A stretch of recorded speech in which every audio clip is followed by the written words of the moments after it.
Hey guys, Dan here. Welcome to another edition of Dan Reviews It. We are keeping the Roseanne love going. Season 2 this time, where we find a lot of new developments for the Connor family. This was their biggest season ratings-wise. The year that this was the #1 show on television. It ran from 89 to 90, and you can really see why. I mean, this season, obviously the first season was very talked about, but Cosby Show was still on top at the time.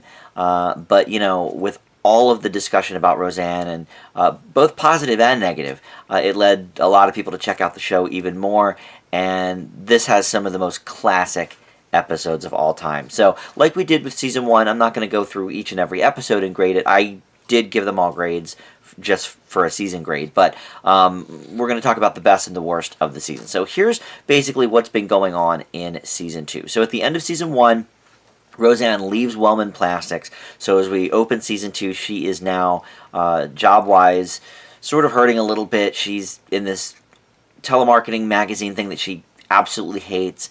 So she ends up applying for a job that she thinks she has, because she's actually told that she has it, and Dan gets together this nice surprise party for her. It turns out she doesn't, because she doesn't know computers. And, it's kind of quaint to think about now, but boy, in the late 80s, housewives did not know computers. Why would they? I mean, there's so many things in this season that is sort of specific to this time period. Like, them getting their first VCR is a plot point. And back in the late 80s, I mean, that was, not everybody had a VCR. It's hard to believe now. But same thing, people didn't really know computers. Certainly if they never had to use one before. And she says that to the woman. She's like, well, I worked in plastics. I worked on my feet. I didn't work on a computer. At the Wellman factory. So that is a plot point. And then in the last, third of the season or so, she gets a job that she really enjoys, shampooing hair at this hair salon, which I think starts off the cast of good coworkers that I like. Because when we get into the Rod Bell's years, I love her friend Bonnie. I mean, she is just so much fun, great coworker. And so we have that here too. We've got sort of the ditzy one, and the silly owner that has a shrine to her passed away husband, and talks about him lovingly. And then the Asian gal is just hilarious, talking about these made up stories from Vietnam about her family being in prison camps and her village getting burned and stuff, basically just to shut the old rich women up, which is a great sort of plot device. So that's what Roseanne's up to. Dan's doing his drywall thing still, and the kids, of course, are getting older. We also see that Jackie is a cop now, as she's also, of course, left Wellman at the end of the season, as has Crystal. Crystal isn't in a bunch of episodes. She's in way more in the first season, but she's spotted here or there. She's in, probably at least half the episodes, and she's sort of still finding her footing after Wellman Plastics, but she gets an executive job that she really, really enjoys. Or it's not an executive job, but she's her own boss, because it's this like cosmetics makeup line kind of thing, but she really enjoys it. So Jackie enjoys the cop, and Roseanne's sort of struggling with all of that. So the episodes are just fantastic for the most part. There's only 2 in here that even get below a B-. There's one that is just a hair there. So I guess let's talk about the worst of, since I'm sort of on that tangent. There's one C+, and it is 5 of a Kind. It's their poker game.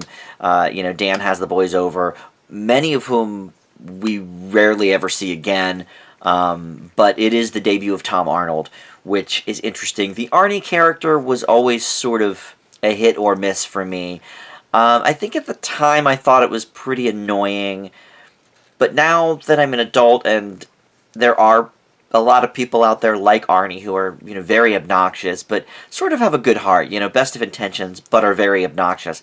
I sort of like the character more that way. And I guess at the time, even when I was only 11, I guess, at the time, but, you read the tabloids or see Entertainment Tonight or whatever, and okay, well, Roseanne kind of brought Tom along, and at the time there was all those backstories about how Roseanne was awful to work for and this and that, and so I think in my 11-year-old brain, I associated Tom Arnold with a lot of that stuff, sort of Yoko Onoing the show, in a manner of speaking. So I sort of got down on him for that, and he became a character I grew to enjoy as I grew older and watched some of these reruns. But this is, I think, the only episode of the whole season he's in. He might be in one other one, but it's like sort of at the beginning of the season, so I think he might only be in that one, but it's called Five of a Kind. Not so good as C+, but the worst episode of the season by like a clear mile, and really one of the worst episodes of the show until that lottery winning season is called Dreams? Sweet Dreams. The only good thing about this episode is the debut of the chicken shirt that we have grown to love, and it shows up a couple more times in this season, but I didn't really start noticing it until the last few seasons. And then I read years ago that Tom Arnold actually hated that shirt. So Roseanne said, okay, well, after they got divorced, she was like, all right, well, let's put it in every episode. So either her or Jackie or somebody would be wearing it. But this was the debut of the chicken shirt. But other than that, this episode is terrible. It's a dream sequence episode. Roseanne's trying to get in the bathroom, and it's, being blocked by, obviously there's a lot of people in the family, and I think DJ's in there in the beginning, and so she ends up just kind of crashing on the bed and saying, all right, well, I'll just be here, whatever, and she has this dream sequence, and it's a musical episode. The music's okay, but it is basically just we love you, Roseanne. Roseanne's the best. In fact, there's literally a song in there about we love Roseanne. It's just, it seems so gross. And I know that it was tongue-in-cheek. This was at a time when Roseanne, the actress, and the person were very polarizing. I should have looked this up. I don't think this was after the national anthem where she grabbed her crotch and spits. I think that happens the next summer, like the summer between seasons 2 and 3, but I could be wrong. But anyway, it's obviously tongue-in-cheek, and that's okay, I guess, but like, I've never been a huge fan of dream sequences on a show that is very grounded and true to life. I get that it's a chance for them to sort of, be a little silly and bust out some different kind of characters and stuff. And a memorable one is also the Gilligan's Island one, sort of later in the series. I forget whether that's maybe season 6 or 7 or something, but it's definitely later. And, that one was okay. At least that one sort of was more, okay, let's parody Gilligan's Island. This is just let's do a musical episode where we basically just tell Roseanne how much we love her. I hated it. It's such a throwaway episode. So that's by far the worst. But here's the thing. There are a lot of, A- episodes, A episodes. There's 2 A+ episodes, which I didn't give any A+ out in season 1. So, I mean, these are just some of the cream of the crop episodes of the series in the early days, for sure. The first A+, well, let's talk about the season premiere, which is Inherit the Wind. I actually toyed with giving this one an A+. It's an A, but this is one of the great season premieres, I think, in comedy, certainly in this time period. I remember this episode so well. In fact, I actually never saw it when it was originally on, because in my house, we had this no TV night, and we decided on Tuesday, which just killed me, because it was like, that, I was so in love with Roseanne. But other nights you had, certain other shows. Sunday was Married with Children, and, all the great Fox shows. I think 21 Jump Street was on Sundays at that point. You couldn't do Thursday, because that was Cheers, of course. But anyway, so we decided on Tuesday, and my math teacher, Mr. Wallen, the next day in class was like, oh, did you guys see Roseanne last night? It was so funny. Becky farts, and, the whole the whole school goes crazy, and she thinks it's going to be the end of her, and at the end of the day, nobody really cares, And I just thought at the time, oh my God, this sucks. I came home and I was like, well, Mom, you made me miss Roseanne. Like, thanks.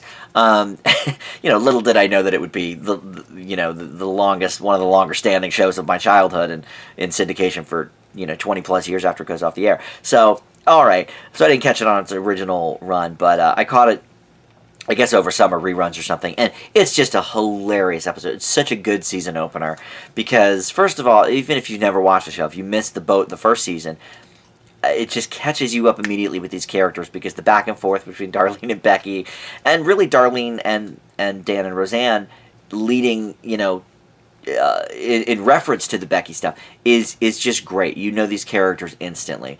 And because Roseanne and Jackie have started new careers over, that's sort of a rebirth for them. It's a great episode, and it gets an A. Very, very true, again, to the embarrassment of doing something that you think you will never get past in high school, and of course most of the time you do.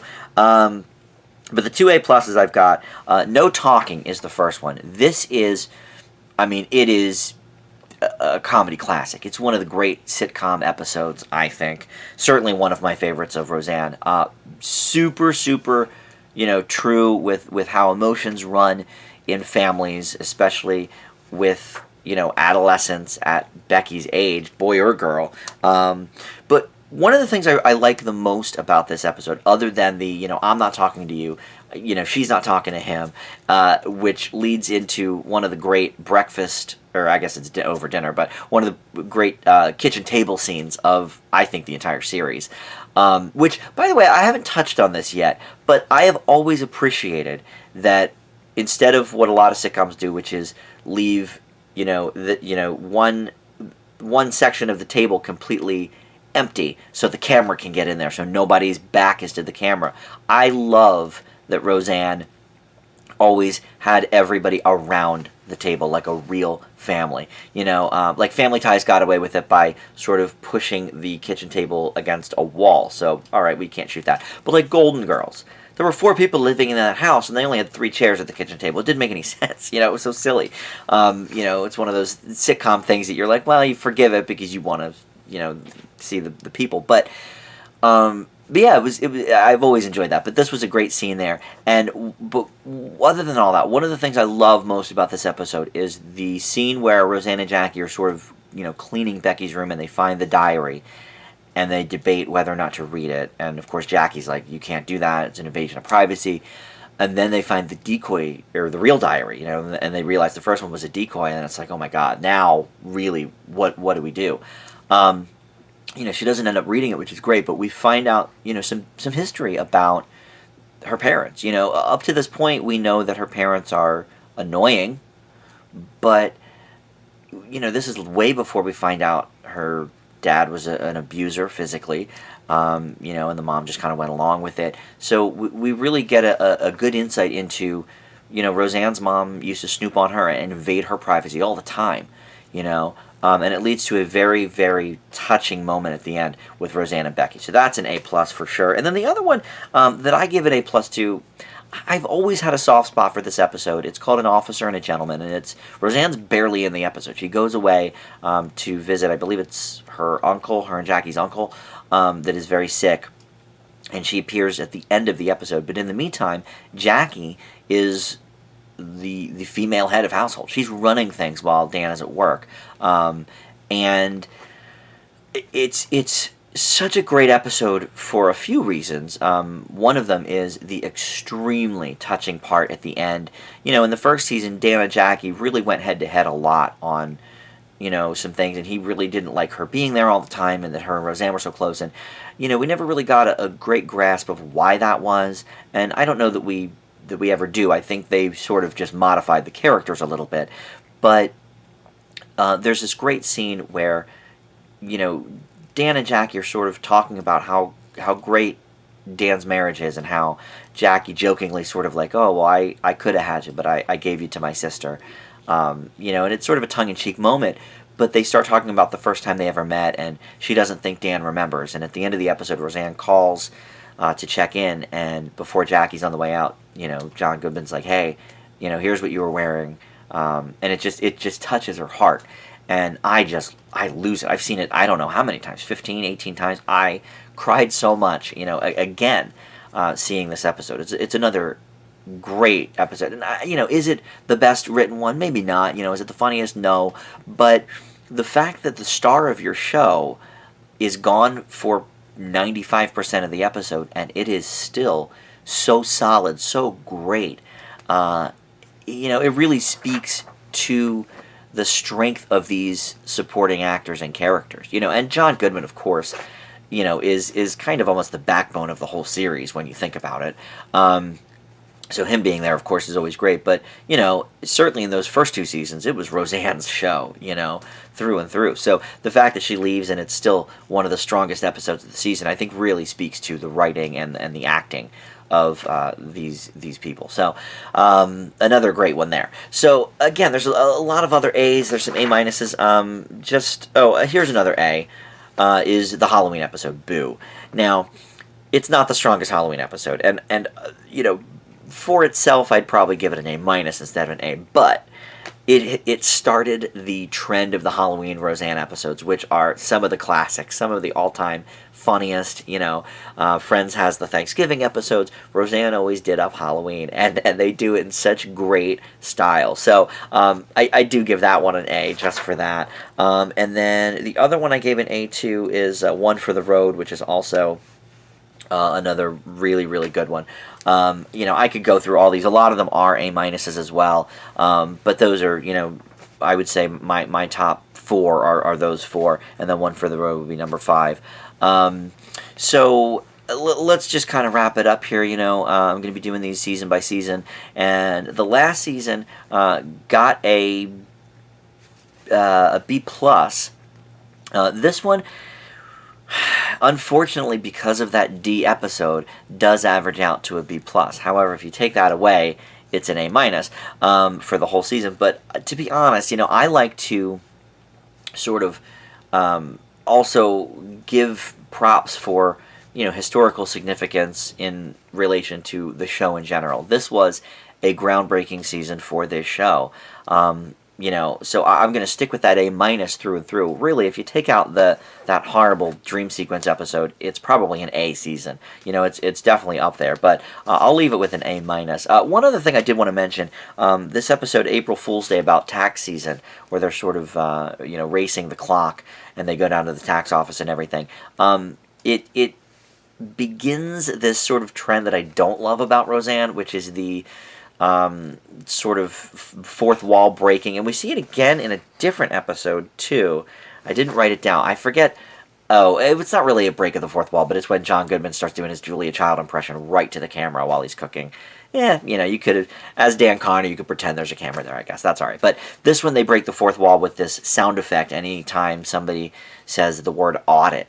And, it's an okay gag, but it sort of, it diverts from the show being so grounded in reality. And it's like, yes, it's a shape of things to come, because obviously, a lot of really wild things happen as the show goes on, but these first 5 or 6 seasons are really pretty grounded. So I don't really love that aspect of this season either. Thankfully, that's the only episode that does it, but it's the one, it's third from the end, so it's right at the end of the season. So we'll have to see what they do in season 3. I don't remember specific episode by episode for these seasons, but we'll see next week when I look at season 3. But another great season here in the books for Roseanne, another groundbreaker for sure. And the only season it was #1 on television for all shows, which, that's pretty impressive, certainly. So thanks for watching. More Roseanne episode reviews for the new season are coming up, of course, every week. And then I'm going to do these season by season, hopefully every 6 days or so that I match up the season 9 review with the final episode of this new season. So look for that, and all of the other things that are on the channel, all the other videos. There's some movies going up, some DVD reviews, and some other stuff. So check it all out, and thanks so much. We are over 200 subscribers now, so I'm super thrilled about that. Really, it's mostly from these Roseanne reviews, so I can't thank you guys enough, for those that have jumped on in the last 2 weeks or so, because I started doing the Roseanne stuff. So thanks for that, and thanks for watching, and we'll see you back here next time. Bye.